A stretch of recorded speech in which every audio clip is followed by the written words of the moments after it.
You think it's murder? I mean, clearly it's murder. What can I do to help?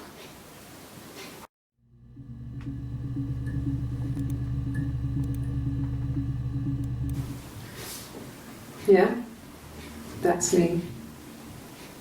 But February, that was months ago. What's that got to do with Simon's murder?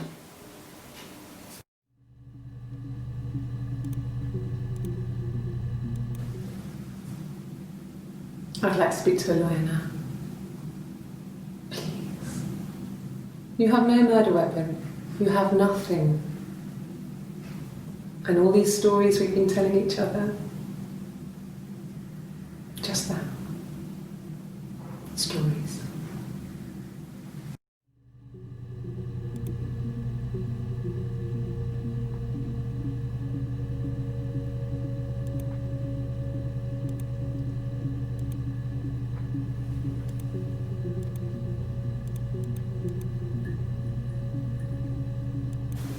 You think it's murder? I mean, clearly it's murder. What can I do to help?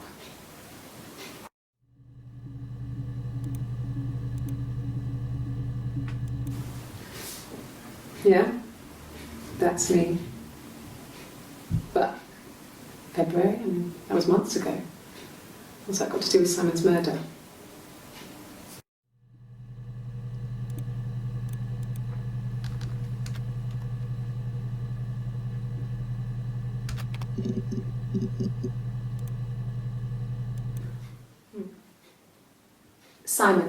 Simon Smith. He works at Ernst Brothers Glass. They do windows, all kinds of glass. Simon does the more special work, mirror making, feature windows, artistic things, really beautiful things.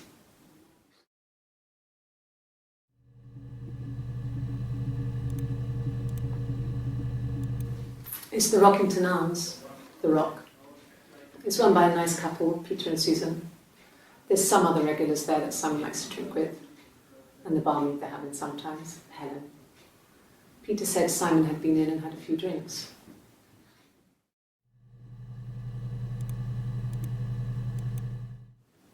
Yes, there's an Amstrad one. No one uses it for very much. There's a printer so you can write letters on it. Simon sometimes plays games, climb the tower, save the princess, that kind of thing.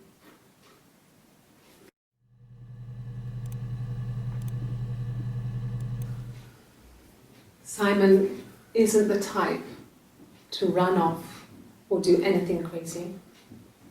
Someone must have done something to him, or there must have been some kind of accident. So what do we do next?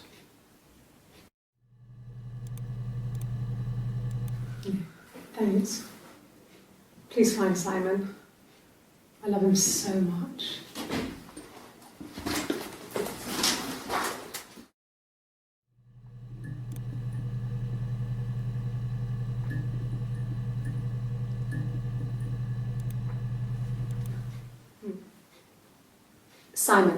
Simon Smith. He works at Ernst Brothers Glass. They do windows, all kinds of glass. Simon does the more special work, mirror making, feature windows, artistic things.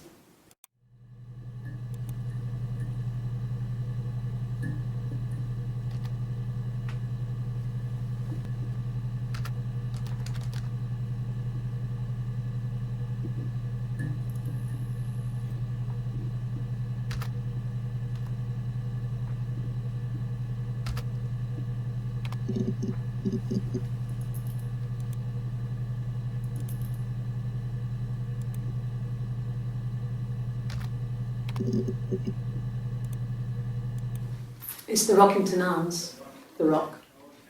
It's run by a nice couple, Peter and Susan. There's some other regulars there that Simon likes to drink with, and the barmaid they're having sometimes, Helen. Peter said Simon had been in and had a few drinks.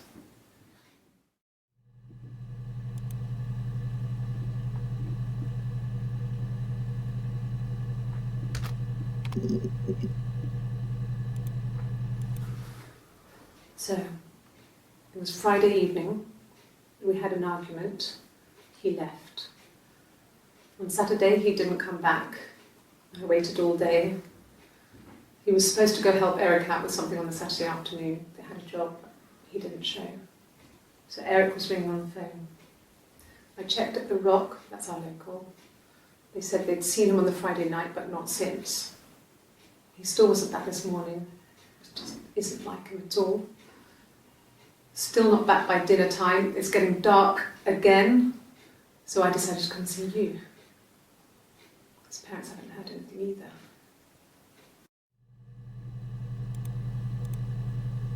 either. Oh God, I don't know. I mean, I guess the Rock. You've spoken to everyone there. Someone must have seen where he went. I don't know. So many things could have gone wrong.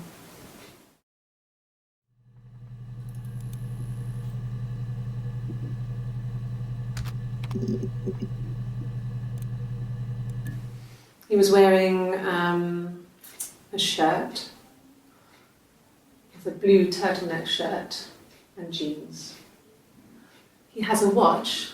It's a really nice one. That was a gift from his boss, Eric. He had his coat, a long grey duffel coat, like Paddington Bear. He would have taken that with him. It's not in the house.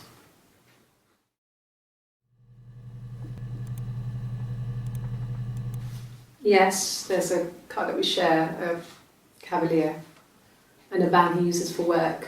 It's owned by Eric, but we look after it. Both of them are there now, parked in the street.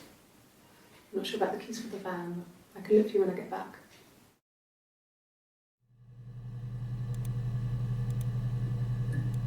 Yes, that would be in his wallet.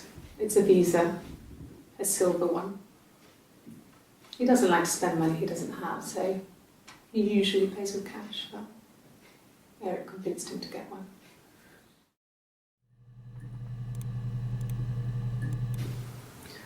Eric was like an uncle to him. They were pretty close. They spend a lot of time with each other, especially when they have to go to conferences. Have you met his wife, Diane?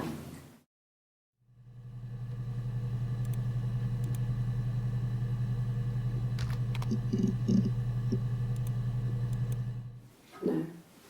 I think he spoke to Helen. She said he was upset about her argument, but I'm not sure what else he said. He likes Helen. He likes blondes.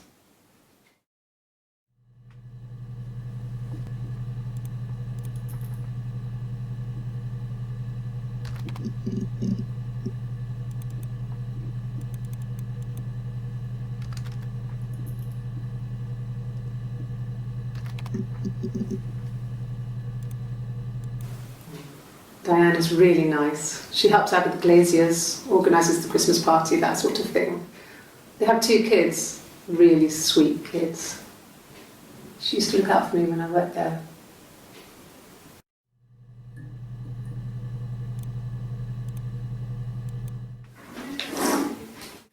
Yeah, that's Simon's watch. It was a gift from Eric. He got it this year. It was a wedding anniversary gift. Steel. It would have been Diane who chose it. She has really nice taste. That time, you must eliminate me. I was in Glasgow then.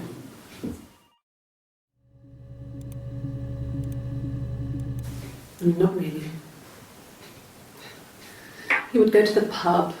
He had his drinking buddies there, but no one ever really came back to the house. Sometimes Eric, his boss, and his wife would come over for dinner. That would be us returning the favour. Diane is a really good cook, into her trendy ingredients. And the last time Simon cooked something off MasterChef, he got the recipe off CFAX, and I did my Lloyd Grossman bit, commenting from the sidelines. I had to find fennel from the supermarket.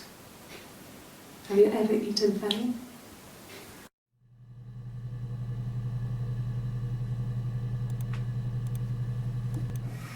Simon and Eric arguing? No, I can't imagine they'd be arguing. They get on so well. Unless it was something to do with work.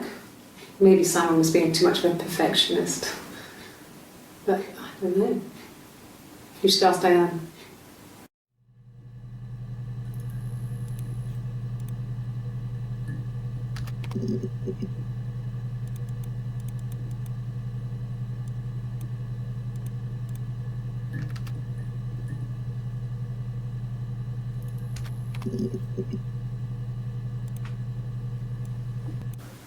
It was my birthday, like you said.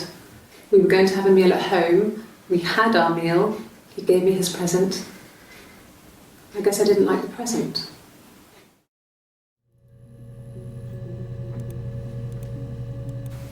From when I woke up. Okay. I woke up. Simon was already up and he made me birthday breakfast of Eggs Benedict. We both had to go to work, so we saved presents till later. I got to work, had some birthday cake, children sang me happy birthday, then I came home. The birthday meal was a takeaway, and Simon gave me his present, which I didn't mind. And after that, we talked about the baby. It turned into a big argument. Simon left, I was furious. I wanted to get as far away as I could and get some space to think. So I left.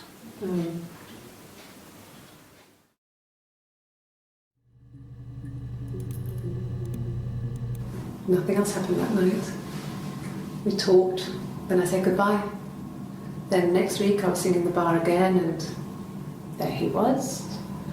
And again the next week, he offered to buy me a meal. I told him I had already eaten, and so we got chips and ate them on the beach instead. When we said goodbye, he asked me to kiss him. Romantic.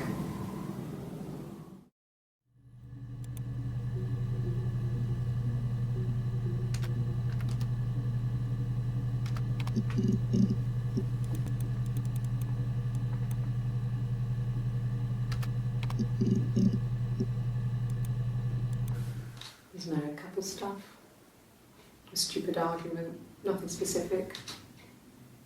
No one knows how to push your buttons better than those you're close to.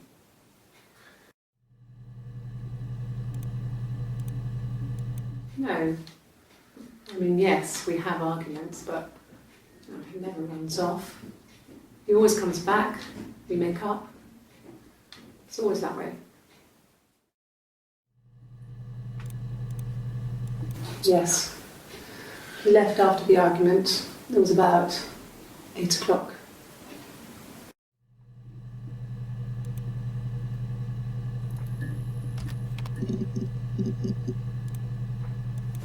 It happened very quickly.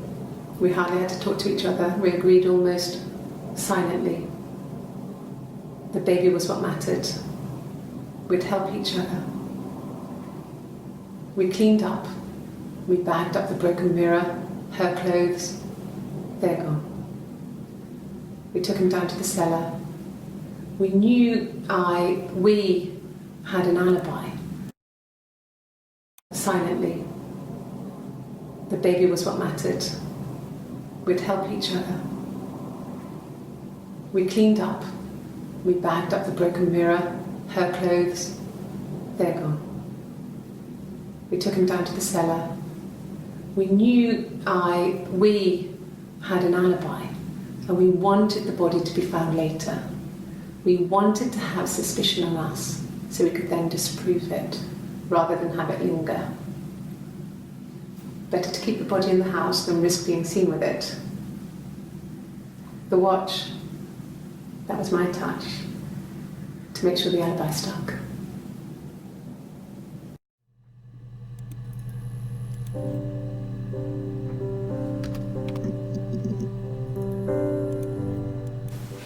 The bruise. I have a really fast metabolism, so stuff like that just comes and goes. I don't know if there's much more that I can tell you that I haven't already told the other policeman. I found the body.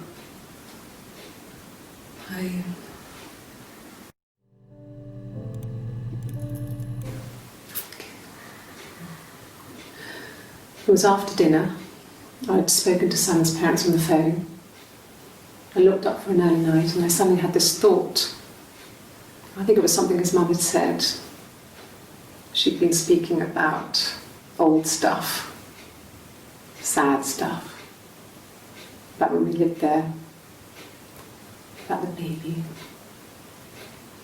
There's some boxes in the cellar, nursery stuff we never needed and I never had the heart to throw out. And I suddenly remembered that when I'd looked down there the week before, those boxes, that pile was in the wrong place. I went cold all over. I went down there with a torch and went straight to the back, and that's when I saw the bin bags. Pulled them open, saw the body. I screamed and that's when I called the police.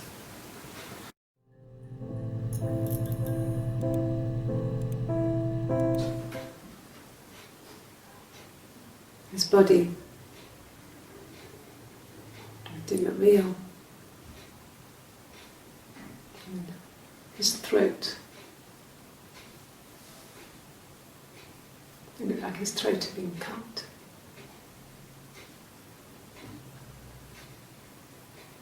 And I didn't see his glasses. There's these thick glasses.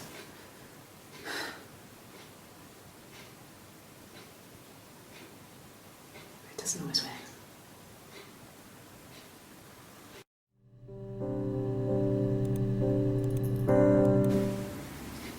1984 was an awful year in the end. We were living at Doug and Eleanor's. I lost the baby at the end of spring and my parents died in the summer. It was a hot summer, a heat wave. So when they discovered the bodies, it was just awful. Because of the circumstances, them dying together like that, they brought in a lot of police. The forensic entomologist. I had to look that up. It was because of the heat. It was just awful.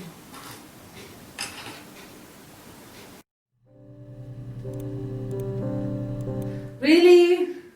Okay. Here's the rest. Oh, they laid a body on the dock to dry. Oh, the wind and the rain. Till a fiddler with a fiddle came walking by. Oh, the dreadful wind and rain. And he made a fiddle bow of her long hair. Oh, the wind and the rain. Yes, he made a fiddle bow of her long blonde hair. Oh, the dreadful wind and rain. And he made fiddle pegs of her finger bows. Oh, the wind and the rain. Yes, he made fiddle pegs from her finger bones. Oh, the dreadful wind and rain. And he made a fiddle out of her breastbone. Oh, the wind and rain. The sound could pierce a heart of stone. Oh, the dreadful wind and rain. But the only tune that the fiddle could play was oh, the wind and the rain. Yes, the only tune that the fiddle could play was oh, the dreadful wind and rain.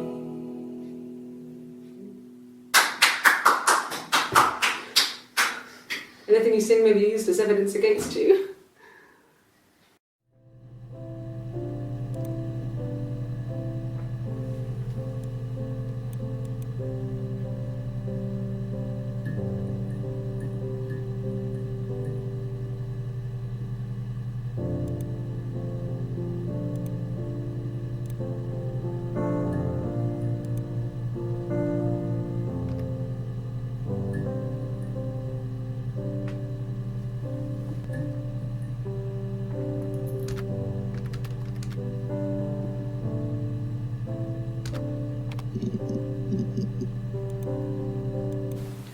I mean, it wasn't the present so much. It was one of those arguments that had been simmering for a while. The present was a mirror, a nice mirror. He'd engraved the glass, the kind of mirror a princess would have in a story. He made it specially for me.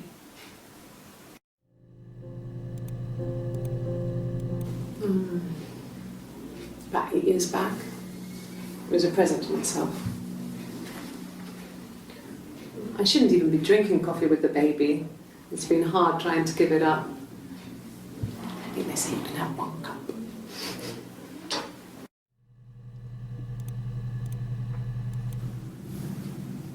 Her story is that she'd waited for him to come back. She put on my wig, some of my clothes, pretended to be me. They talked. She'd enjoyed being me. He said he wanted to be with me. Then he took out a present, another mirror, just like the one he'd given her earlier. That unique present. She went crazy, smashed the mirror. They argued, screamed. He hit her. So she grabbed a piece of the mirror and just swung it round. She cut his throat clean open. She'd only meant to scare him off.